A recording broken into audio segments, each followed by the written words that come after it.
If you're struggling to be the best version of yourself, it's probably because you still haven't hit the most optimal version of yourself.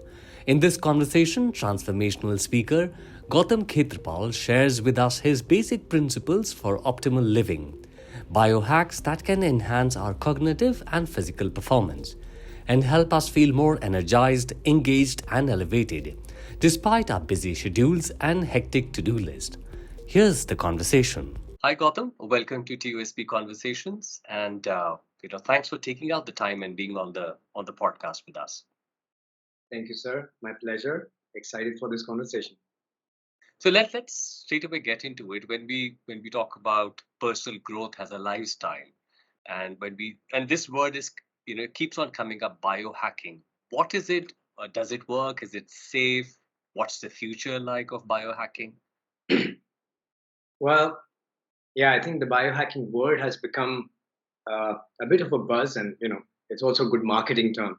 But what it really means is that there are certain things especially in the modern world, in the modern culture, modern society, which is 30% maybe of the world population. Somehow we're not living in alignment with how we're designed to live physically, physiologically. So our performance, our output, physiological output is suboptimal. Like, this is why our generation has a chronic sleep problem. Like, it's the first generation which has a chronic sleep problem, ADHD, attention issues, right? Obesity issues. And so all of these things, and when people want to exercise, the exercise performance is lower. Our generation's testosterone generally is going lower and lower as like decades pass on. So there's a bunch of things that are playing a role there, right? One is the overall availability of nutrition in our food, right? And then there are aspects which have just changed in our social environment, which are influencing us and influencing our physiology. And if we don't bring consciousness to it, right, we succumb to these issues: chronic sleep problems, chronic stress, aging faster, obesity, and even if we're trying to lose weight, right, we're not able to get that. Biohacking simply means, how do I hack the system that I'm living in so that I can get a desirable optimal performance? And you can either choose to go optimal performance or peak performance.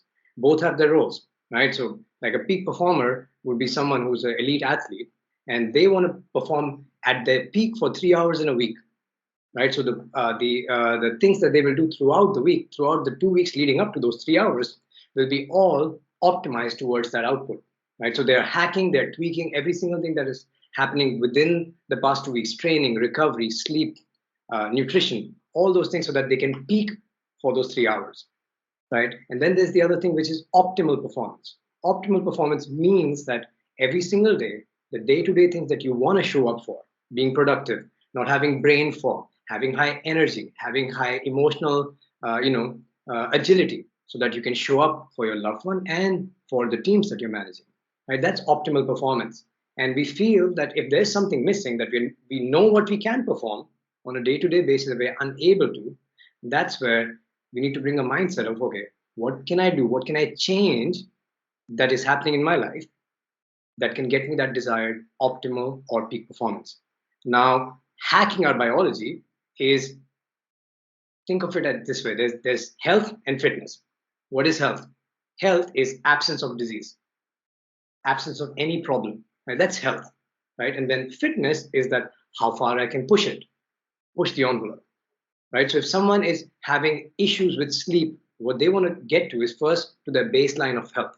So there are certain principles which you can call biohacking, or just optimizing their life to live in alignment with how we're designed to live. It's also biohacking in the umbrella. And then there is that, okay, I'm living optimally. How far can I push it? Can I get to a peak shape? Can I get to a six-pack ab shape? Can I get to my beach body shape? Can I be so productive that when I sleep, I only need 7.5 hours of deep restorative sleep? Right? When I show up in every meeting, every conversation, I'm absolutely present. These are all pushing the envelope, right? Because this is the first time in human history where we have to be really, really productive.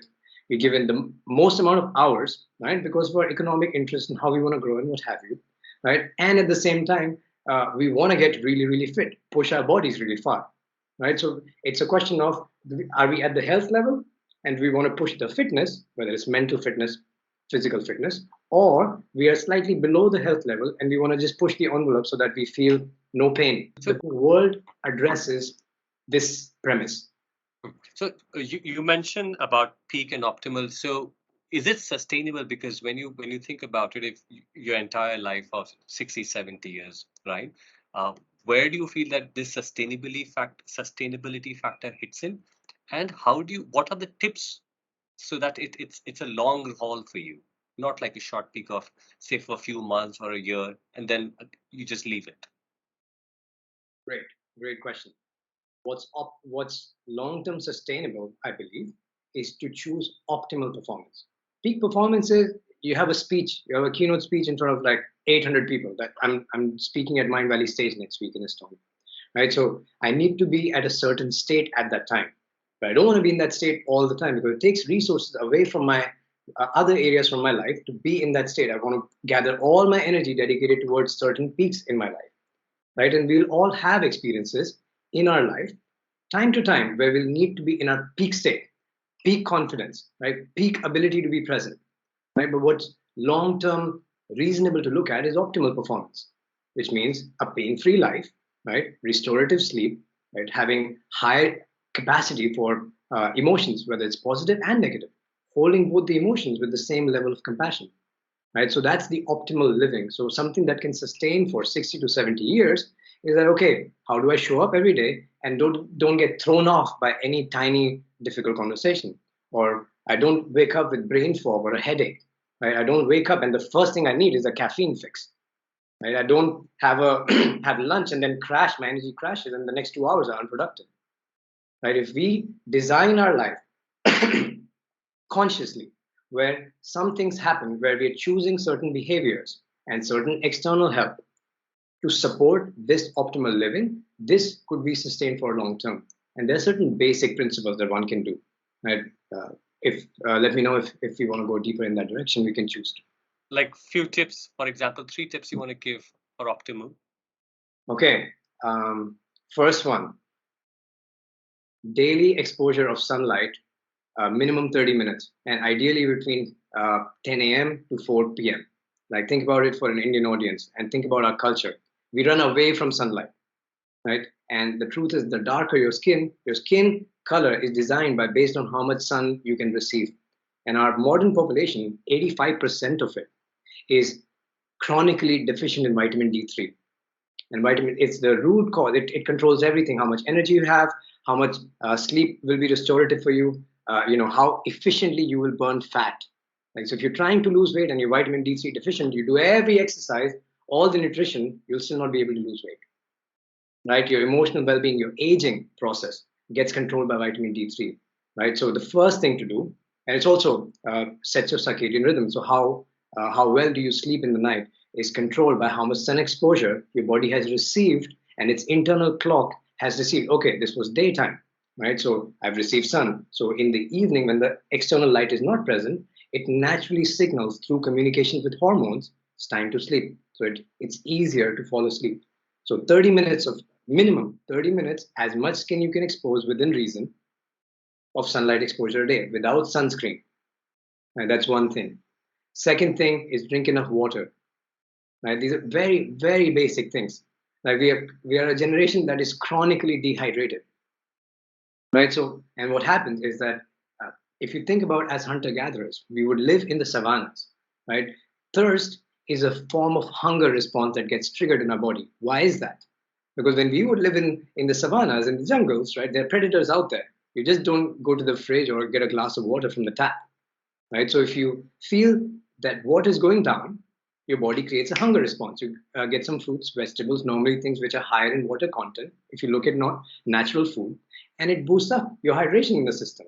Now we feel thirsty, a little bit of thirst, we feel a hunger response. What do we eat? We eat bread, we eat processed food, right? I'm hungry, let me eat something more. And it doesn't fulfill the nutritional requirements of the body or the hydration requirement of the body. In fact, it further uses more water to digest the food that we just ate. So it keeps on becoming this vicious cycle. Again, your recovery, how well you sleep, your emotional well-being, all are controlled by water. So the second practice would be drink at least half a liter to 1 liter of water in the morning. The details I will not explain why, but try to squeeze half a lime in it and half to 1/4 of teaspoon of Himalayan salt, like the pink salt, which is unrefined. Have that every single morning. It takes care of most of the diseases that happen with the modern age, modern lifestyle. And the third one is be militant with your sleep. Be really, really militant with your sleep. Go research yourself, because this won't be the space to discuss why and how you can optimize it. But reduce blue light exposure in the evening. Try not to go to bed after watching something, right? Because your brain is hyperactive at that time. Last 1 or 2 hours, allow your nervous system to relax. Why? When we are sleeping, our brain is recovering. Our memories, our cognitive abilities are getting healed. Our long-term memories are getting formed. So our emotional well-being depends on how restorative our sleep is. Our memory is dependent on how well do we sleep. If you're exercising, if you've given some heavy tax on our body, exercising or just running around being very stressed, your body heals when it's trying to sleep. And it's not just about 8 hours lying in the bed rolling around, but it's actually having 8 hours of restorative sleep. And when we have that, that becomes the perfect start of the day that kicks off the positive momentum that we need to succeed or be productive or being performing in any shape or form. So be militant about your sleep. Make sure you're drinking at least 2 to 3 liters of water and get at least 30 minutes of sunlight exposure on your skin without sunscreen every single day. You do these three things, you don't need to worry about biohacking. So these are the same three things which you would require for your peak performance also, or do you need a coach and a role model for it? These are the same three fundamentals that you would need for also your peak performance, because peak performance sits on top of optimal. Hmm. So you have to build the basic foundations, and when you do, and then depends on what your goal is. How do you want to peak? Right? If you want to have extreme high cognitive functioning, let's say you're giving a speech which is 2 hours long, right, without the slides, right? Your brain needs to be extremely sharp, right? So there are certain principles which are natural nutritionally that you can do nutritionally or rest-wise, relaxation-wise, that your brain remains calm. Mindful practices that keeps you centered and present. And then there are nutritional things. There are supplements that you can take that enhance your cognitive functioning, right? So that would be you only take it a day before or a few hours before, right? So that goes into okay, so that you can perform at the level you want to perform at a particular time. Same thing with workout performance, right? If you have an extreme physical challenge coming up, you want to perform at your maximum, have maximum energy for like a 3 hour long strenuous physical event, then you do certain things differently. But if your nutrition is not solid, if your sleep is not solid for the last 2 weeks, your body is not recovering well, right? If your vitamin D3 is low, your body is holding on to more fat, right? It's aging faster, so it's creating more inflammation than it's needed, right? So it's a peak performance sits on top of optimal. So that's why it's important to think first I want to get to my health marker where there's absence of any noticeable problem in my life, and then from there, once I reach there, then I say how far can I push it. That's the health, and then that's the fitness.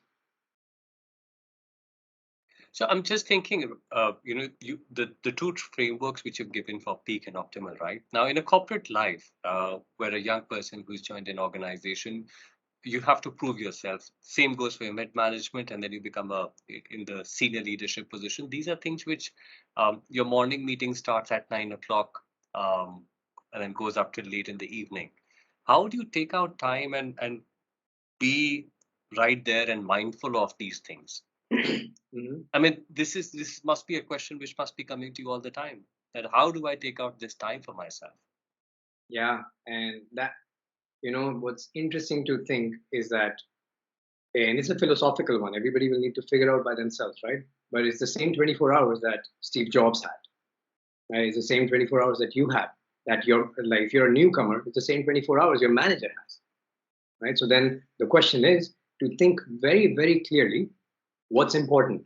So when someone coming in as a new person, the first thing you need to think professionally, let's say your focus or primary focus in life. What's your primary focus in life? If it is career growth for 6 months to first 2 to 3 years, good. Say it very clearly. My clear focus is career development. The moment you say it and write it down, your brain will already start thinking, okay, if that's my clear focus, what are the things that I need to do? And then you think, I need to show up at 9 a.m. I need to do this until 8 p.m. And then I need to be the next day being extremely, extremely productive while not destroying other aspects of my life, while not destroying my love relationship, while not throwing my health down the toilet. And then that becomes the question. And then you answer it. The things that will fall off are the things that are a waste of time. You can work from 9 to 9, and then but the recovery is done through Netflix in the middle of the night while eating at 11:30 p.m. Your sleep gets messed up, and the next day you're worse off than you started. And then you start your day with caffeine, and it's like a negative vicious cycle that keeps on drowning you further and further. If you ask yourself what's most important, then second aspect is, for people who get really successful are fewer in number, right? If it was easy, everybody would do it. But the ones who do, they answer this question: what's important? Why? What can I do to get closer to it? And then once you know the answer, because the answers are not difficult, answering this question is not the real game. Well, because you can find it on books, podcasts, free YouTube videos, there is tons of resource, right? But once you identify, okay, this is important, it's very clear to your brain, and then what do you need to do about it? Then the next thing is the thing that differentiates people who get successful or not are the ones who make it non-negotiable. That's the operative word. Okay, this is non-negotiable. Everything else can fall off. This won't change. Meaning everything else is Netflix. Everything else is late night eating. Everything else sometimes is socializing with my friends, right? And then you will be able to say no to it because you know what you're saying yes to very clearly. And the clarity comes, okay, how do I do it? Like in terms of tactics, what can I do? Simple thing, morning routine. If your day starts at 9 and your commute is 30 minutes, so wake up at 7:30 and block your first 30 to 45 minutes for yourself. And the short answer is the most productive, most successful, most effective people in the world, they do 4 things every single day. They do something for physical energy, exercise, move their body a little bit, drink water in the morning, just sit in the sun, have it fall on their skin for 30 minutes a day. They do meditate or pray for spiritual energy, right? They spend time with their loved ones, even if it's saying hello or I love you to their friend, even in their meditation, or to their parents, or spending time with their child or their partner, even if it's for 15 minutes, for emotional energy. And the fourth thing that they do is they dedicate their time to what's the most important thing that they need to do in that day, such that by doing it, everything else becomes unnecessary. That's the premise of the one thing. That's for business energy. So dedicate the first 1 hour to physical energy, emotional energy, spiritual energy, and business energy. And you do that first 1 hour. And the truth is, it's not about having the perfect day. It's about having the perfect start of the day that carries the momentum throughout the day. So it's the premise. What's important? What do I need to do about it? It's very simple to figure that answer out. Then making it non-negotiable. And how to make it non-negotiable is by making it in part of your morning routine. And imagine if you do that every single day, by the time you show up at 9 a.m. meeting, you've already done the most important part of your day. You've already thought about it, right? So think about the confidence and the energy that you show up at the day with. Do you think it influences how you speak to your managers? Of course, yes. Do you think it influences your self-esteem? Yes. Do you think it influences how confident would you be by taking up new projects? Yes. Right. So it all fuels into what you acknowledge. This is the most important. You can do it for work. You can also do it for your health. You can create a project for your health. This is the most important for the next 6 months. You can do this. That's very interesting to say project for yourself. I think our listeners should remember that. Create a project for yourself. Stay tuned for more from this riveting conversation with Gautam Khetrapal as we touch on the concepts of leading from the heart and finding your tribe. Gautam is the founder of LifePlugin, which he refers to as the Disneyland of Learning and Education, a space to meet, learn and grow towards living more adventurous, joyful and fulfilling life. We will be back with more.